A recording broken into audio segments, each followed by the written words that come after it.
And of course, one country that perhaps it hasn't been entirely plain sailing in has been the Netherlands. Perhaps you could give us an insight into the long battle over audiovisual rights that authors have faced in your country in order to establish this right to a remuneration. Yes, thank you, Samuel. I guess you can say it has been quite a rough ride for filmmakers and their societies during the last couple of years. Before I go a little bit deeper into that, I think it would be useful to very briefly explain the legal situation of screenwriters and directors in the Netherlands. Before, there was a change in the Dutch Copyright Act in 2015, and filmmakers actually got a little improvement in their situation. So like in a lot of other European countries, Dutch filmmakers are presumed to transfer all of their exploitation rights to the producer whenever they enter into an agreement to make a movie or a series. And in exchange, the producers have to pay a fair remuneration to the author. In reality, that boils down to just a single lump sum payment upfront for the authors. And then the contracts will state that includes the remuneration for all forms of exploitation that are possible. So what you see that when the films are ready and they're being screened in cinemas or, they're offered on video-on-demand platforms, these film authors will not receive any additional royalties, even when the movies are actually a huge success. And other parties like film distributors and cinemas and video-on-demand platforms are generating a lot of profits from it. So traditionally, there has been one positive exception to this buyout rule, and that was the remuneration for cable retransmission of television broadcast. How did that work? Well, pretty simple. The authors would transfer their cable rights in advance to their collecting societies. The collecting societies were then able to collect licensing fees from the cable operators based on those rights.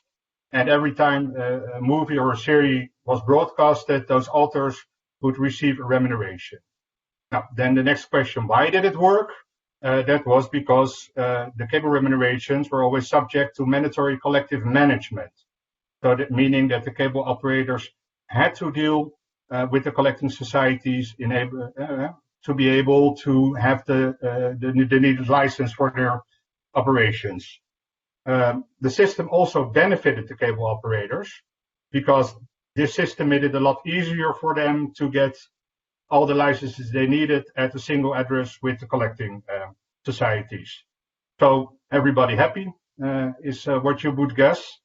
But then there was a change in the technique somewhere 10 years ago, and retransmission became direct injection. We don't have time today to go into all the technicalities, but it comes down to the point that the cable operators saw an opportunity there, and they started arguing that this new way of distributing TV programs to their subscribers was not longer covered by the European Cable and Satellite Directive, and they could clear all the rights now directly with the broadcasters and producers.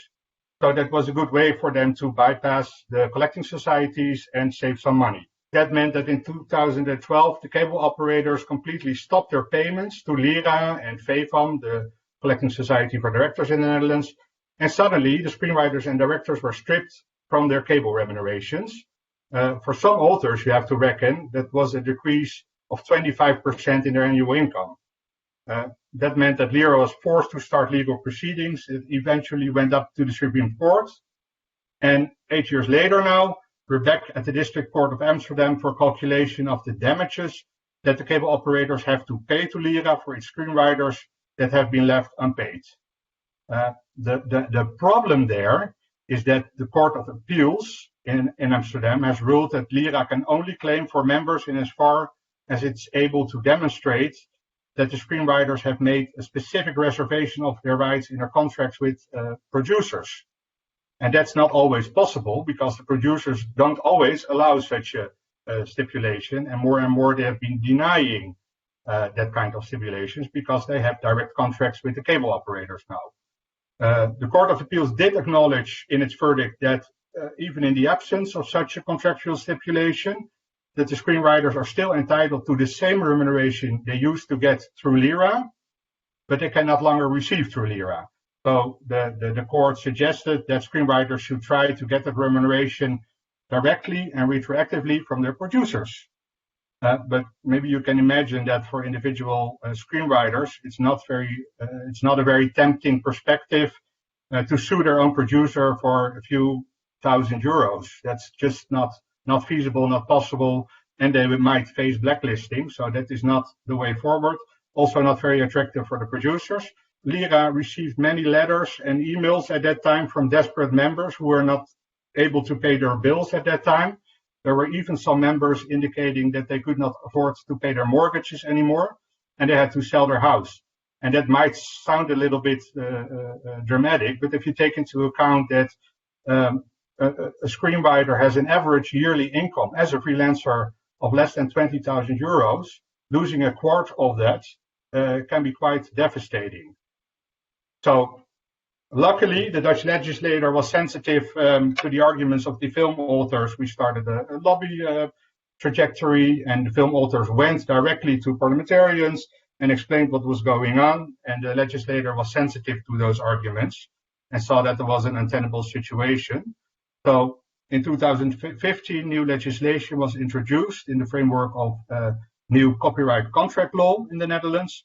And that law provided for an unwaivable statutory remuneration for filmmakers for all forms of communication to the public of their works, only with the exception of video-on-demand exploitation. That remuneration has to be fair and proportional and can only be collected by collective management organizations from the end users, such as cable operators. So from that moment, LIRA has been able to effectively restore remuneration for broadcasting and all forms of cable retransmission since 2015. Now, then you would ask, and goods, all goods, but this is the point where you see that the law is not always able to keep up with the real world. Because, as we all know, in the meantime, video-on-demand services have become at least an important way of distributing film works as linear TV. And video-on-demand was not included in the statutory remuneration right that was introduced in 2015. The Dutch legislator at that time did press for a system of voluntary collective management through perpetual clauses in the production contract, but in practice it has turned out to be a completely impractical and ineffective system for a lot of different reasons. So it's now 5 years ago that this new copyright contract law was introduced, and the government has actually last year commissioned a study to the effects of this legislation. The study was carried out by the University of Leiden and the Amsterdam Institute of Information Law and was published 3 weeks ago. It's very interesting. There's actually an official English translation of the summary that, if anybody's interested, I can provide you with that. I will give some very brief highlights of the study. The study shows that the right to a contractually stipulated fair remuneration for the grant of exploitation rights, as recognized under the copyright contract law, is scarcely exercised in practice. The researchers found that most authors, out of fear of loss of contracts or blacklisting, do not dare to invoke or enforce their right to fair remuneration against exploiters of their work. So they basically say a contractual right towards a producer for fair remuneration does not work in practice. I just want to hold that. I just want to hold that thought there, Jochem, because you've brought up some really, really interesting insights that I